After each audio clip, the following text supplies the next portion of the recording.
All right, welcome to another episode of ICU Doc Talk. Thank you for joining me today. Today I'm going to talk about the liver, and particularly the liver in critical illness and critical disease, which is pretty much the only time I should be talking about the liver, right? Because I'm not a hepatologist, which is a liver expert, or a GI doc.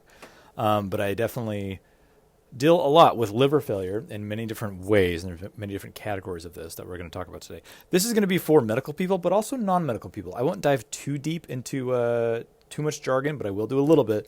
But I do think I can find a good balance that I think everybody will benefit from listening to what I have to say about liver disease and critical illness. It's a huge topic. Will be a non-exhaustive discussion. There's a lot more to say. I'm not going to give this in a very organized way. I'm just going to kind of like talk at you off the top of my head. So for whatever it's worth, here we go. We're talking about the liver. And to be clear, I'm not going to be talking about, so I will be talking about like stuff like alcoholic cirrhosis, but I'm not talking about like liver health. There's a huge difference between long-term liver health, which is like what a GI doc or a hepatologist specializes in, fatty liver disease, things like that, these kind of smoldering, indolent long-term diseases. And then when things come to a head and get worse, which is where those patients come into my arena of care. So I'm not going to give you there's not going to be any advice here about like alcohol intake or what damages the liver and because I don't know those things on a chronic. I know the alcohol is bad for your liver.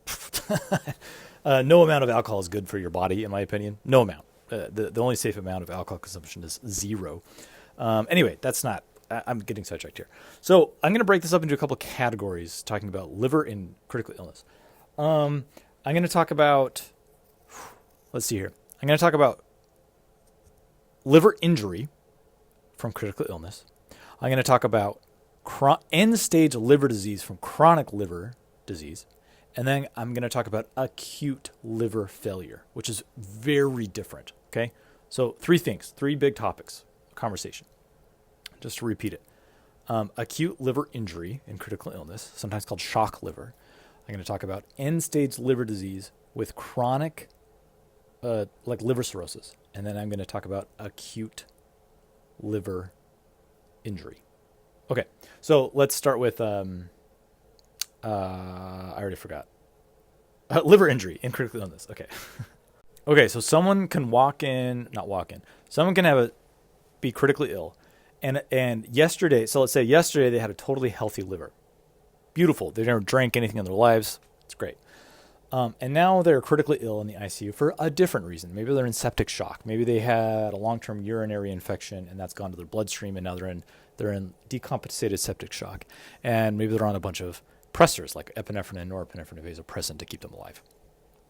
And they're going into end organ failure, right? So one of the things, they're in kidney failure as well. So they're going into multi-organ failure.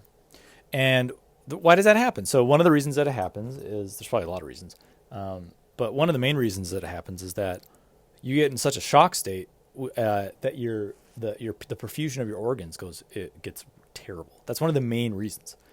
Your organs are not perfused with blood as well, because not only are you in shock, let's say it's septic shock, like a vasodilatory shock state, where your blood vessels are too loose, but then we give you a bunch of norepinephrine, these pressors or vasoactive medications that then they help with your perfusion, but they also can cause capillary vasoconstriction as well, which can also inhibit an organ perfusion and also can inhibit perfusion of your like limbs and your fingertips and things like that. So it's a lot of insult to your body in septic shock, and then also giving you pressors, just tons of insult all over your body. And so someone can go into liver failure from that, liver injury and liver failure. Now, there's a big difference between liver injury and liver failure. These are very, very different things. So we get a couple labs to kind of see where the liver's at. And the labs tell us different things, right? So there's total bilirubin. Bilirubin is a breakdown product of your red blood cells, and it goes to your liver to be processed and then spit out through your biliary tract. If your total bilirubin is high, something is wrong in this process, right?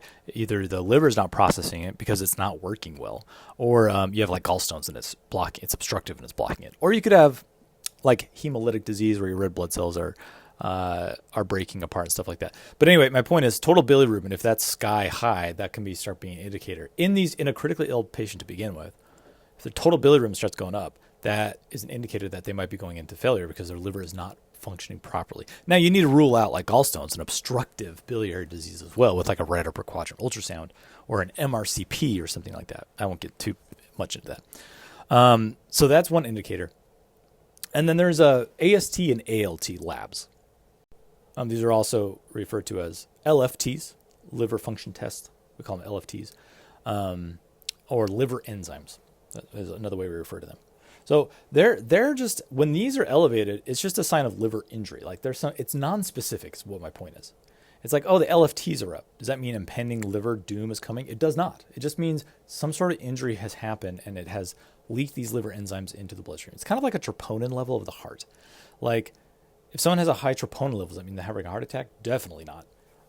They statistically are not having a heart attack, but it just means there's been some sort of stress or insult to the heart and it's leaked some of these enzymes, these proteins into the bloodstream. So it's the same thing with AST and ALT or LFTs. It doesn't mean, it's all about clinical context. What is the trajectory and how's the patient doing? If the LFTs are starting to rise, like, oh, that's, you need to trend it. But they don't tell you specifically, oh, this patient has impending liver failure. And same with the T-bili. Depends on how high the T-bili is, right? If the T-bili is like in the 30s and your LFTs are in the thousands, that's badness. That's badness, particularly if it's trending in a bad direction. Now, a couple more labs that I think are even more specific for liver failure is the INR, right? The international, it's funny, what does it even mean? International something ratio. You use abbreviations so long, sometimes you forget the meaning behind them. I even had to look it up, which is ridiculous. International normalized ratio. And the INR is a standardized way of it's a way of standardizing someone's prothrombin time, PT. All you need to know is an INR tells you how thin or thick your blood is. So if you're on something like Coumadin or warfarin, you're very familiar. You're annoyed by how familiar you are with an INR because you need to get your INR levels tested to make sure your blood isn't too thin. If your INR is too high, like 1.0 is a normal INR level. If it's higher than that, your blood is getting thin. Sometimes you want it thin therapeutically because you have atrial fibrillation or something like that, and you want your blood to be thin. You want it to be like closer to 2 or something like that. Anyway, I swear I won't get too much into the details of these labs if you're not familiar.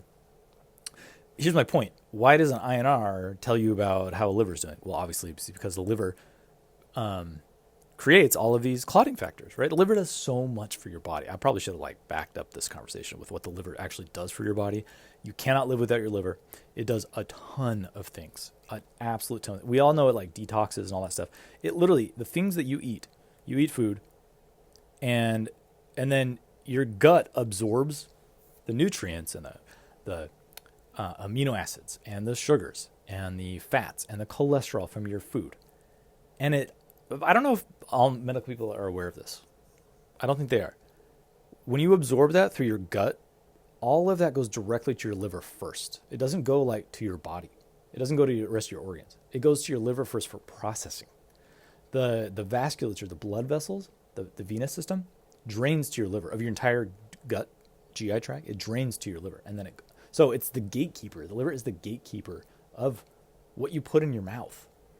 It is the gatekeeper, right? So not only does it have a ton of enzymatic activity that gets rid of toxins, that's how it processes alcohol, right? It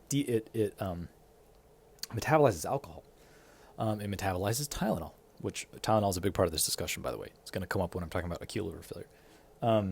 Anyway, and it packages cholesterol.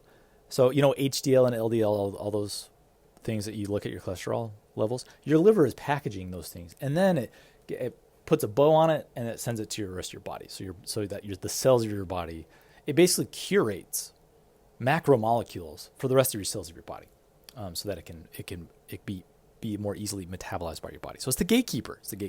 It also produces sugar, glucose. It does so many things. I would spend too much time talking about all the things it does. And it produces clotting factors for your body. It helps your body clot. So backing up the discussion, that is why an INR level is a sign of, it's a window in how well your liver is doing. Another way we like to say it is we talk about the synthetic function. The INR shows the synthetic function of your liver, meaning How well is your liver synthesizing clotting factors? That's what we mean by. So when someone, if you're a med student or something and you're on rounds and someone asks, how's the liver's synthetic function? They're asking what the INR is. That's basically what they're asking. So if someone's INR is high, that is a sign of bad liver failure. Okay. Not necessarily, I mean, it can be. If it's high, unexpectedly high, and they're not on a blood thinner or whatever like that. So they become coagulopathic is basically the point. Now, oh man, this is too big of a discussion. I'll get into chronic liver disease in a minute because a high INR, just to be clear, doesn't mean someone is, oh man, if someone has chronic liver disease and they have a high INR, it doesn't mean that they have a propensity for bleeding. They actually might have a propensity for clotting. Because all of the clotting factors in chronic liver disease, they get so out of whack. Protein C and protein S and ADAMTS13. There's all these enzyme factors. They get completely imbalanced. And an INR can kind of become meaningless.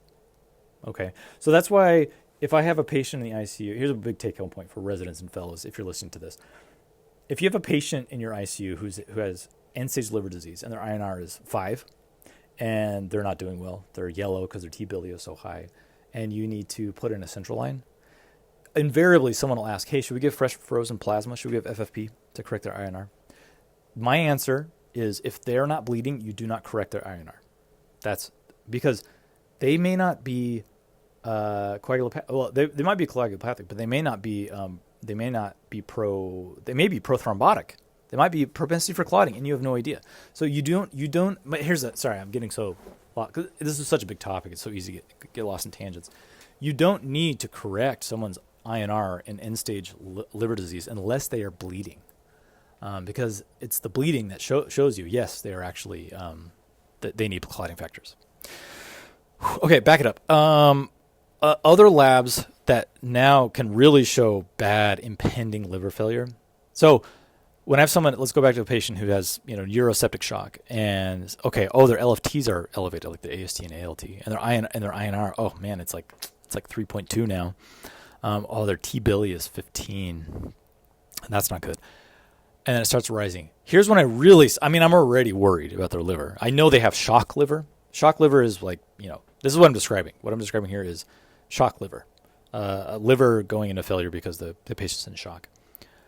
I start getting worried when also their lactate starts rising a lot. Now, their lactate can be rising for many different reasons. A lactate is an indicator of anaerobic metabolism, meaning the body is not getting enough blood supply, oxygenated blood supply, and it can no longer use aerobic metabolism, which is oxygen metabolism, and now it has to use anaerobic.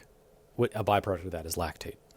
So lactate is high not only from a shock state, but guess where lactate is processed? Through the Cori cycle in the liver. So if your liver starts shutting down, you can no longer bring that lactate back through the Cori cycle for your body to produce more to go through glycolysis again. So if someone's lactate starts really climbing inexplicably, and then one of the last signs from my experience that this patient's liver is like absolutely shutting down is their glucose starts dropping. Because the liver, as I said, it also is very key in maintaining your blood sugar levels. And it does it by gluconeogenesis. It produces glucose for your body to keep those glucose levels normal. If your liver can no longer do that, and you're now becoming hypoglycemic, and we have to put you on a sugar drip like dextrose, that person is very likely not going to survive.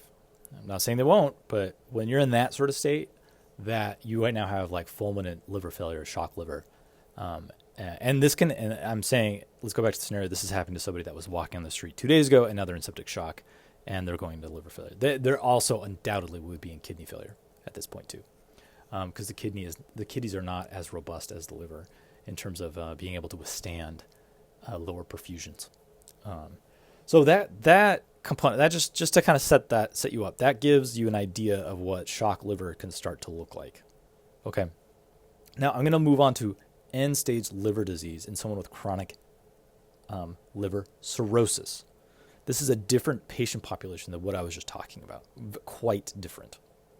Okay, so the chronic End-stage liver disease and chronic cirrhosis, liver cirrhosis, is someone who's been walking around for years with a scar. So what does cirrhosis mean? It means scarring. It means scarring of the liver because of liver injury, liver damage. Now, you can have liver cirrhosis from a lot of different things. Very commonly is alcoholic cirrhosis, right? Years of drinking too much alcohol can cause cirrhosis. And scarring down the liver, and the function starts to become impaired. So there's other causes of of end-stage liver cirrhosis, right? You can have a viral hepatitis, like hepatitis B or C. Chronic infection can cause scarring. Fatty liver disease can definitely cause that. Fatty liver disease is more common when someone is obese or with diabetes. So being obese puts you at risk of fatty liver disease, and therefore puts you at risk of I keep saying alcoholic cirrhosis, liver cirrhosis. You can have non-alcoholic fatty liver disease. You can have NASH, which that's also called NASH. The alpha-1 antitrypsin, which is a genetic disorder that can cause liver cirrhosis. There's other things I'm also not mentioning. There's other things that can cause liver disease, chronic liver cirrhosis, that someone's walking around for a long time, and then they get worse and worse and worse, and then they get admitted to the ICU, and that's when they meet someone like me. You don't want to meet me if you have chronic liver disease, cirrhosis. I'm not the person you want to meet, because as a ICU doctor, critical care physician, if I'm standing in front of you and you're in the ICU because of your liver cirrhosis, it probably means you're at end-stage liver disease. It probably means you're nearing the end of your life, unless you are a candidate for a liver transplant, which you might be. You definitely could be, and you're listed for it, and you're just waiting for it. So patients like this, they can have an INRs of 5 or 6. They can have wild INRs. It does not. I just want to stress. One of my take homes of this episode today is it does not mean that you need to correct their INR with FFP, right? FFP has other clotting factors. I don't know if I explained that to non-medical people. That's plasma, fresh frozen plasma. It's a blood product, and it has clotting factors. Or vitamin K, right? Vitamin K can also correct that, or PCC, prothrombin concentrate complex. You don't need. One of the main rules: do not correct these people's INR. Basically, their INR is meaningless. That's basically what I want to say. Their INR is meaningless because they have other clotting factors that can compensate. Let me get more specific for a moment. So in everybody, say you don't have liver disease, you have an equilibrium of your pro-hemostatic forces and your anti-hemostatic forces. What I mean is you have clotting factors and you have factors that chew up clots. That's an equilibrium in your body so that you don't get spontaneous clots and so that you don't bleed. It is a ballet. It is a dance, a metabolic dance happening in your bloodstream that you aren't even aware of, that making sure you don't die. That makes sure, it's unbelievable how complex this stuff is. The clotting mechanisms of your bloodstream. It's very, very complicated. So things that are anti-hemostatic, meaning if it's hemostatic means clotting, being able to clot. If it's anti-hemostatic, it means it makes you bleed, right? So there's things like plasmin and TPA in your body, and things like, so if you have low platelets, that's anti-hemostatic, it makes you bleed. Low procoagulant factors like fibrinogen and all the other factors, many other factors. So if those are low, those are anti-hemostatic. Things that are pro-hemostatic drivers are like if your von Willebrand factor is high, or you have low ADAMTS13. Do you remember, just to recall, sorry to bother you with this. What does ADAMTS13 do? This is good. This is pertinent. If you're a med student or a resident or fellow, you need to know this for your board stuff. What does ADAMTS13 do? Think about it. Well, if you back it up, so von Willebrand factor attaches to platelets. That helps with platelet clot formation. ADAMTS13 cleaves von Willebrand factor from platelets. So ADAMTS13 helps to make that clot go away once it's formed. So, for example, if you're deficient in ADAMTS13, if you have a low ADAMTS13, that's pro-hemostatic. You're going to clot more often. That, you know what I'm describing? I'm describing TTP, the syndrome of TTP, which is thrombocytopenic thrombotic purpura. That's what TTP is. It should just be called ADAMTS13 deficiency. That's what the disease should be called. It'll help people remember it more. Anyway, so there's a bunch of factors. Here's my point. Sorry I got all bogged down in that. And there's also stuff called ITP. These are consumptive coagulopathies. I could do a whole nother podcast about coagulopathies. Anyway, what's my point?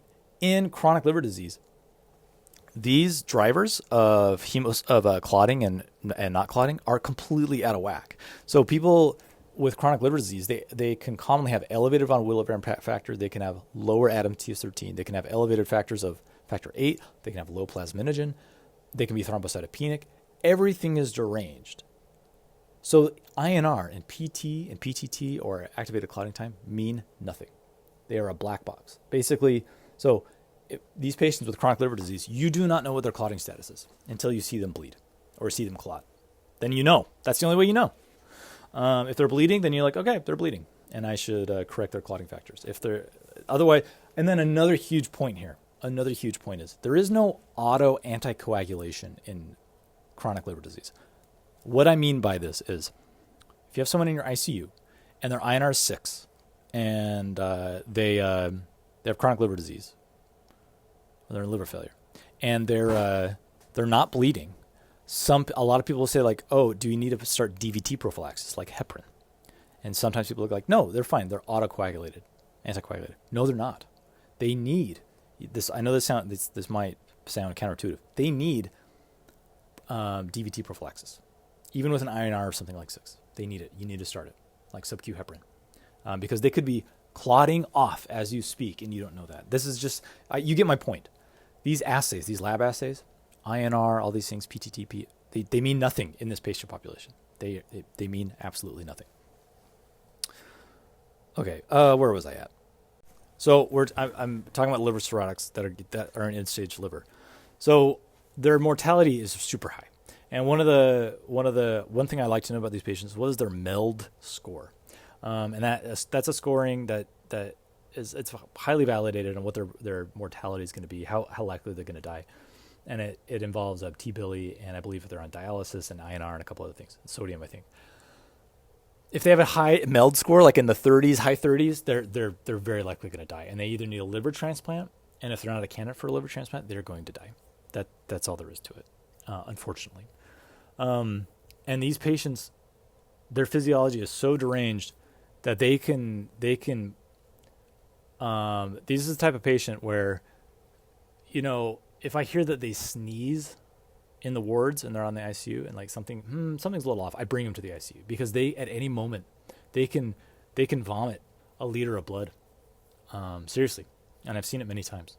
They're very volatile. These end-stage liver chronic cirrhotic liver cirrhosis patients. It's a very dangerous situation for them.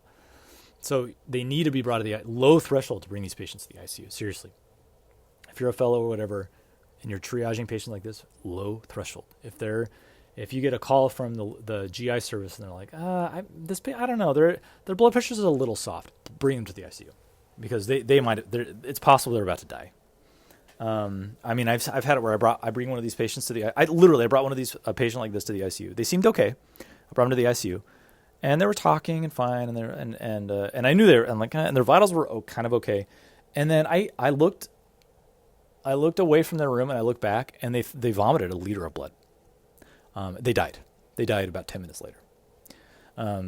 It's a very chronic liver disease is extremely tragic. And if they're not a candidate for liver transplant, it's just, there's nothing else to do. And you have to know that. These patients are often encephalopathic, meaning they're very delirious. Because they have very high ammonia levels, which can affect your mental status. And a lot of times these patients need to be intubated just to protect their airway. So they're not necessarily in respiratory failure, but they're so obtunded that they cannot control your own secretions. Just think a normal day, how much you are swallowing your secretions and clearing your throat and all that stuff throughout the day without even thinking about it. If you become super obtunded, you don't do those things, and then secretions just go into your lungs, and then you get aspiration and pneumonia and all those things. So sometimes if someone like this is so encephalopathic, and they're just sitting there and they're barely responding to you and their breathing's not that great, you need to put a breathing tube in. If it's the right thing to do, if their family's okay with it, it might be okay. It might be time to also say goodbye and not put a tube in. That's a discussion you must have immediately with their loved ones. Anyway, oh man, there's so much. It's such a big topic. there's so much more to say about these patients. I should move. Okay, I'm going to move on to acute liver failure. Okay, so what have we covered? We've talked about, I know I'm going quick here because I'm cramming a bunch of topic in a tiny amount of time. It's kind of a dumb thing that I'm trying to do here, but I'm trying to give you just a quick overview. So we talked about shock liver, like acute liver injury. And then I just talked about end-stage liver disease and chronic liver cirrhosis. And now I'm talking about acute liver failure. This is also very different. Here's the prototype for acute liver failure. Someone's walking around one day, they're totally healthy. It's usually a young person. And they have severe depression. And then they take a whole bunch of Tylenol and in an attempt to commit suicide, and it causes acute liver failure. That's how people die of Tylenol poisoning. Their liver dies. It kills your liver because your liver processes Tylenol, and if you overwhelm it, it kills the liver basically. I can't go into the detail of the enzymatics of that. But anyway, so let me give you a scenario, a typical scenario that I face all the time with patients like this. So either I get patients like this through our emergency department, but commonly it's an outside hospital that is called, because I work at a major academic American medical center, a tertiary care center, so we get a lot of requests for transfers to our ICUs, patients that are too sick for their hospital. So it's often, so I'll just give a prototype. It's not always this, but it's like a younger person who took a bunch of Tylenol and they clearly have signs of acute liver failure, meaning all of these lab values I was talking to you about, INR and LFTs and T-Billy are starting to rise. This is a very, very dangerous situation for this patient. They are at high risk of imminently dying. Now, not everybody that takes toxic doses of Tylenol goes into acute liver failure. Sometimes they didn't take enough and the liver took care of it and they get a bump in their liver enzymes, and then you hold your breath and it gets better and the liver recovers. That happens. That happens. But sometimes it's just too much Tylenol, acetaminophen. For those that are not in the United States, acetaminophen is what I'm talking about. And it just overwhelms their liver and it basically kills their liver. And what happens is your liver can't process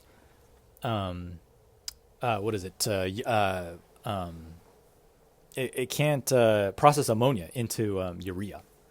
And this is relevant. Okay, so ammonia gets switched into urea, and then urea is excreted through your kidneys, right? But it's your liver that's creating urea. And what is ammonia? So it's dietary ammonia. Ammonia is created from amino acids that you eat, and then your liver processes those into urea, and it's excreted through your urine. And that's why you have ammonia in your urine. Anyway, so back in just another fine example of all the things your liver does.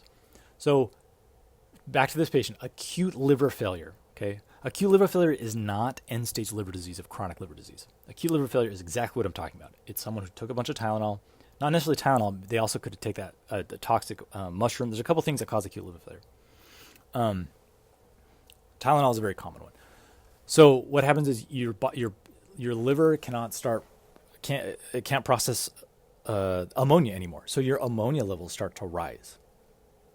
Here's the problem with that. One of the biggest problems with this in acute liver failure is that it rises so dramatically, so quickly that I don't think the science has totally figured out how this happens, but it increases the osmotic pressure of your brain cells intracellularly, and it causes destruction of your brain cells, and it basically causes swelling of your brain.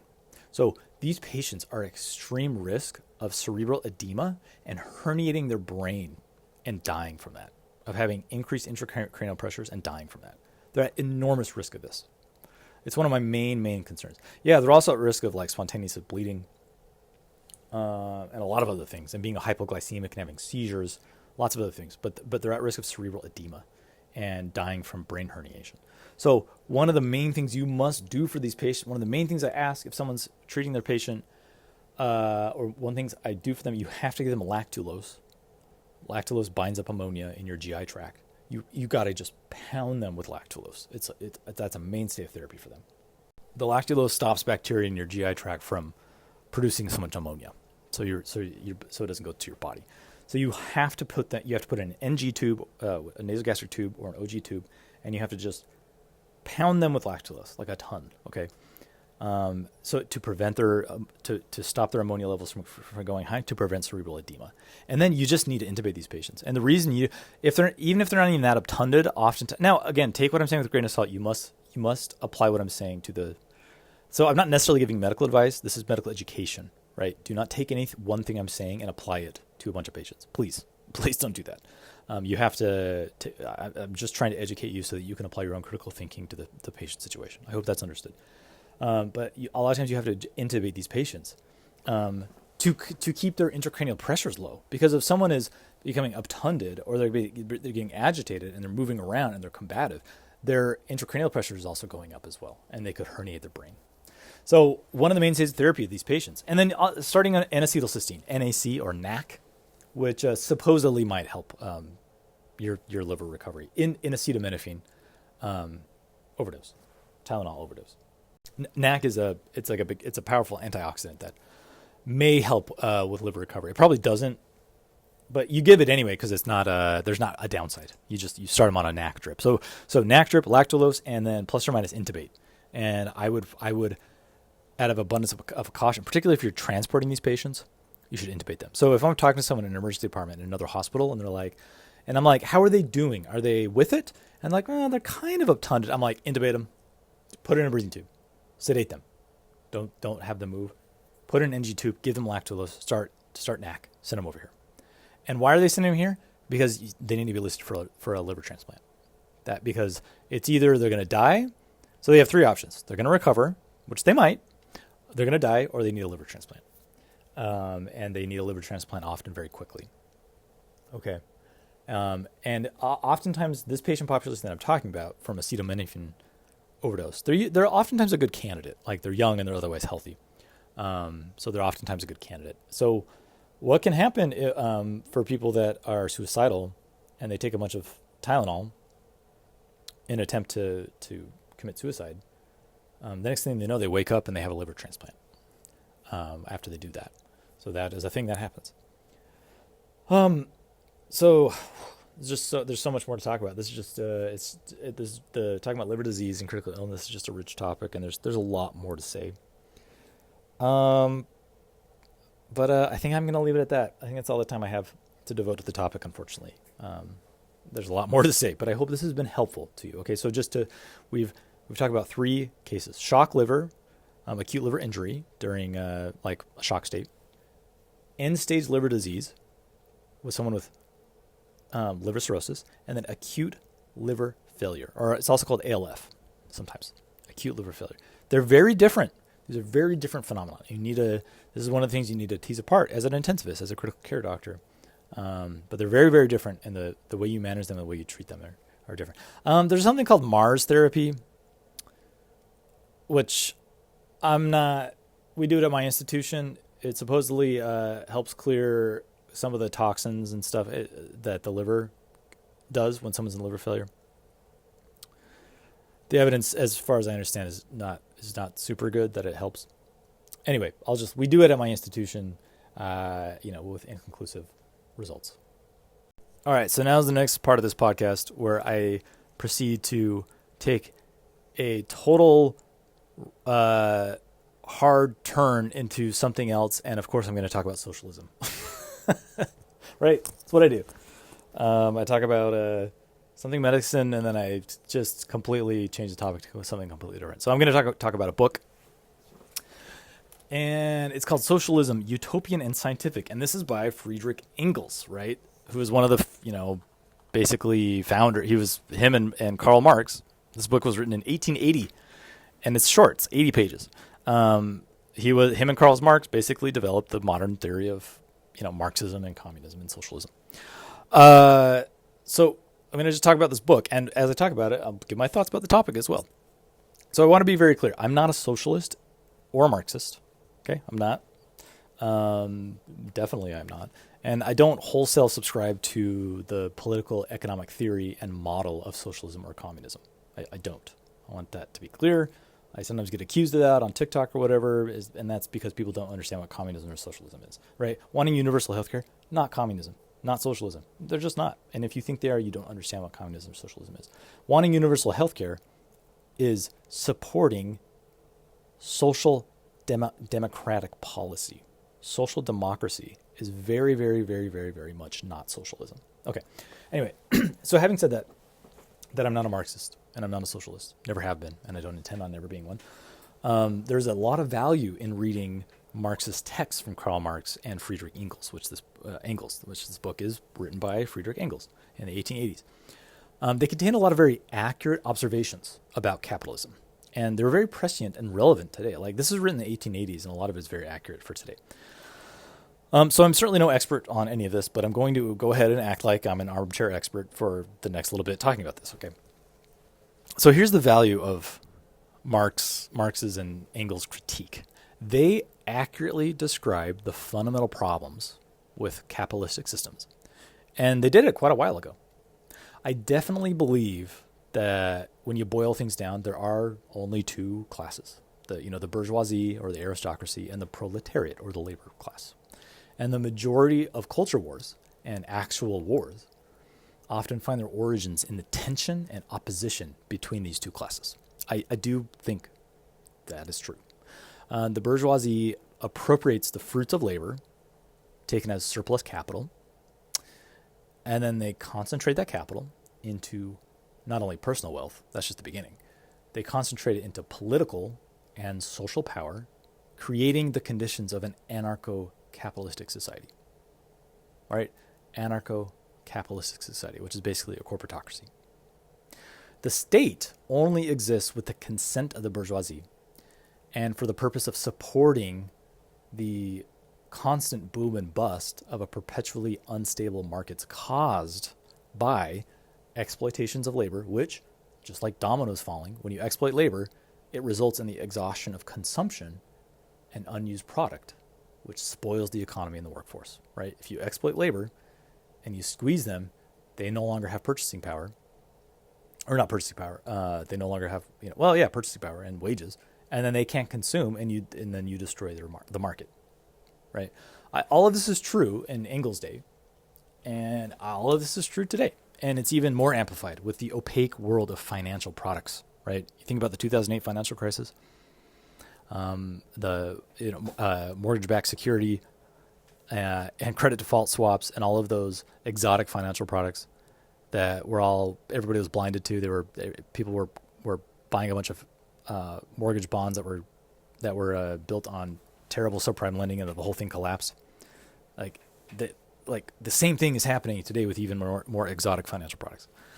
So not even a self-proclaimed capitalist can deny this cycle. Right, it's easily observable, this boom and bust cycle, bubble, speculative bubbles bursting, and then mayhem following. It happens. You cannot deny that this happens. What a self-proclaimed capitalist can claim, what they like to claim, is that it's state failure. The state failed. That's what happens. Or they like to say that there's too much interference, and that we don't let the magic of free markets ever work. What people like this fail to understand is that it is the state and the capitalists that collude together, and they run the whole show together. There is no magical free market. It doesn't exist. It doesn't exist. It cannot exist, because the problem with competition is that someone always wins them and seizes power and changes the rules. That's our current economic setup. What I don't agree with this book, and it's probably because I don't fully understand it, Engels acts like Marxist theories, like historical dialectics, if you're familiar, is a verifiable scientific phenomenon, like something like the theory of evolution. He even seems to kind of compare the two things. A lot of Marxism is believing that there is a natural evolution from feudal economic arrangements, like monarchical feudal economic arrangements, to capitalistic arrangements, and then progressing to socialism, where the state is no longer needed and it, quote, withers away, right? That's a classic socialist. That's what socialism is, a withering away of the state, where you empower labor so much that the state is no longer needed to prop up a capitalistic market, and it withers away, and that people own their labor and they enjoy all the fruits of the labor, right? That's kind of, to me, that's what the essence of socialism is.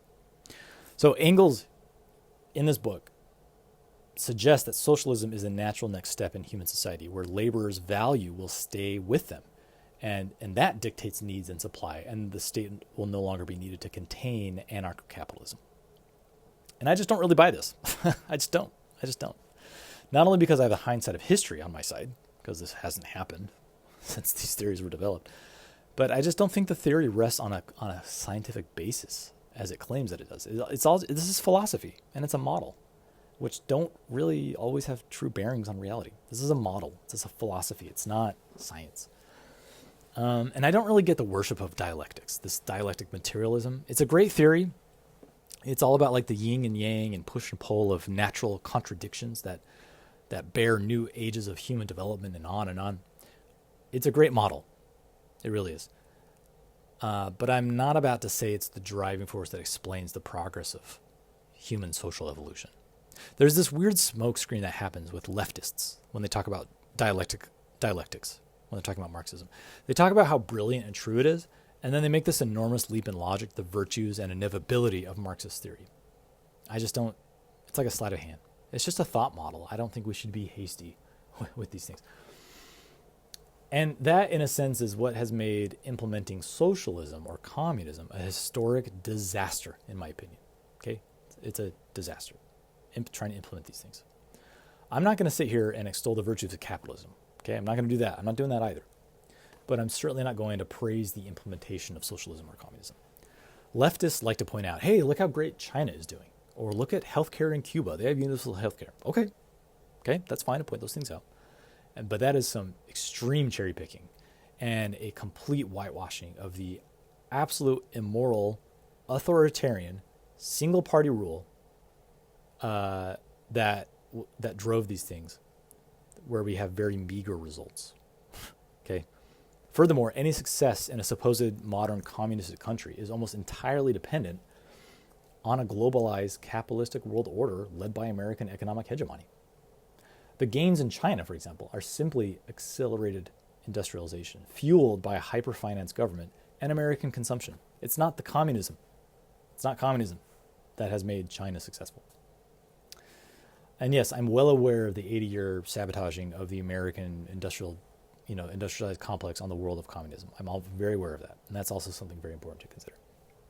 Anyway, at any rate, socialism and communism are theories. They're not scientific inevitability like Engels seems to imply in this book. Like it doesn't have the rigors of other sciences. Engels, basically what he does is he transmutes scientific rigor to socialism with a sleight of hand, which becomes dogma for some people, and then that becomes gospel for some people. This is all socioeconomic theory and speculation, which does have good merit. That's why it's worth it to read this book. But it probably shouldn't be used. So, these ideologies shouldn't be used as a vanguard revolution party. History tells us that doesn't go well. Anyway, so there you have it. That's what I think. And that's my thoughts about socialism and communism in general. But I recommend you read this book. It's called Socialism, Utopian and Scientific by Friedrich Engels. It's very short. It's worth it to read. It doesn't matter what your ideology is. It doesn't matter if you hate socialism or you love it, whatever. Read this book. It's worth your time. All right, I'm going to talk about a fiction and fantasy book, and then we'll be done here. This is one of my favorite fantasy books I've ever read. And I read lots of fantasy books. I've read hundreds of fantasy books. This is called Bloodsong by Anthony Ryan. Anthony Ryan's a really great guy. I follow him on Twitter. We're friendly with one another. He supports me as an indie author, like by retweeting some of my stuff, and he's just a great guy. For my interactions with him on social media, I really like him a lot, and I love him as a writer. I love his books. He's awesome. So this book is called Bloodsong. It's like 600 pages. It was written in 2011. This is a really profound story that starts as like a coming of age of a young man, but ends with an incredibly fleshed out main character whose actions are wholly consistent with like the space and development with which the author has put him in. The use of perspective is really subtle. It's very well paced, and it gives us a deeper picture of the main character, his name is Valen, Al-Sorna Valen.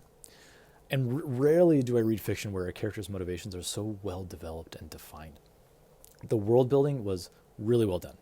It wasn't totally original. It kind of starts out, you think it's like he starts out in like combat training, and this is like medieval fantasy setting. Starts out in like combat training, kind of like a school, and you think that's what the book is going to be totally about, but it's not. There's a ton of really good political intrigue.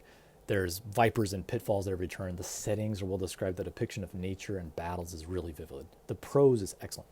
The ancillary characters are, there's a lot of them. And sometimes they're difficult to keep track of. But as the story continues, the characters have depth and feel as if they also have their own backstory, worthy of another novel, even of themselves. And then there's a really awesome romance in this book. It's really well done. It's believable. It's beautiful. It's also heartbreaking. There's magical elements within the story, but they are ill-defined, which is okay with me. The mechanics of the plot don't demand like a perfect magic system, like Brandon Sanderson. So in the end, this is an incredibly well-told story about passion and virtue and loyalty and love. And Valen is one of my favorite characters. I'll never forget him. He might be one of the most like integritous characters I've ever read. To me, Bloodsong. So people talk about Name of the Wind, right? Oh man, I should talk about Name of the Wind by Patrick Rothfuss. You know what? I'm gonna talk about it. I'm gonna give you my review of Name of the Wind after this. This Bloodsong is my Name of the Wind. I think Name of the Wind is extremely overrated. I'm going to tell you why. I'm going to get to that. This is my Name of the Wind, Bloodsong. It's awesome. You should read it. Let's talk about Name of the Wind, okay? You're probably going to hate me because most people love this book if you've read it. Okay, so Name of the Wind is, at this point, a very famous fantasy book. It was written in 2007. It's by Patrick Rothfuss. It's about 600 words. I mean, it's up there, right? People, like, basically, there's like a legend, this book. And I think it's the most overrated fantasy novel I've ever written. So after I read the final page of this book, I've never been more confused about a novel's high praise. At first I was like angry, and I just, I was like, this is a 1-star book, but it's not bad. It's not a bad book. It's certainly not bad. It has beautiful prose and it has some good world building. This is a fantasy book, by the way. I don't know if I made that clear.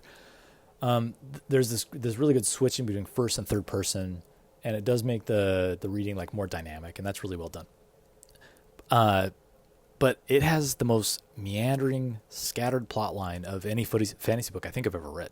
There's not a lot of structure, and with quite a few plot lines being weaved, you would expect them to start like relating or having like an overall thrust that helps develop into like a climax and resolution. Instead, there is one last random adventure at the end of the book with a dragon, and that's the end of the book. Like, nothing is tied together, and I'm not sure what I should care about. It was really unsatisfying to read. The book reads like a travelogue of a really pretentious and arrogant and very unlikable man. That's what this book reads like. So I don't have a problem with an unlikable protagonist, but I don't believe the main character is supposed to be unliked. I think he's supposed to be revered by the reader. I think that's the intention.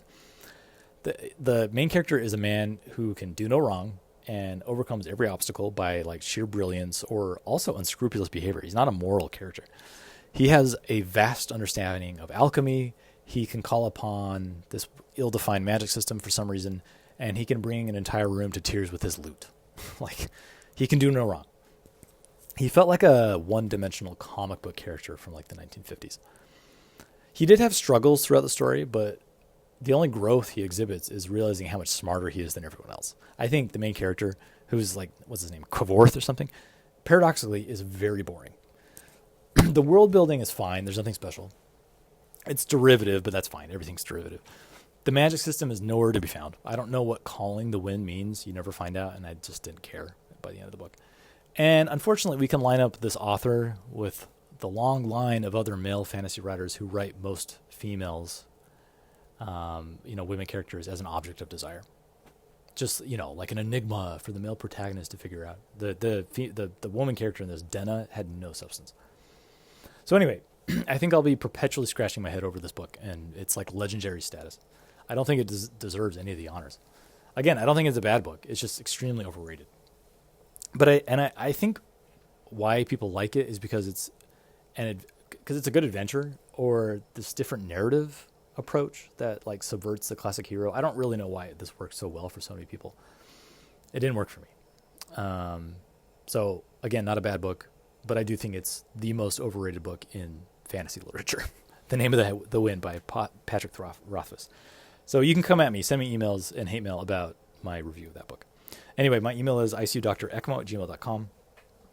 I'm on TikTok at ICU Doctor. My Instagram is ICU Doctor TikTok. And thanks for joining me for another week. Send me emails with questions or prompts or hate mail, and I'll get to it. Have a good week.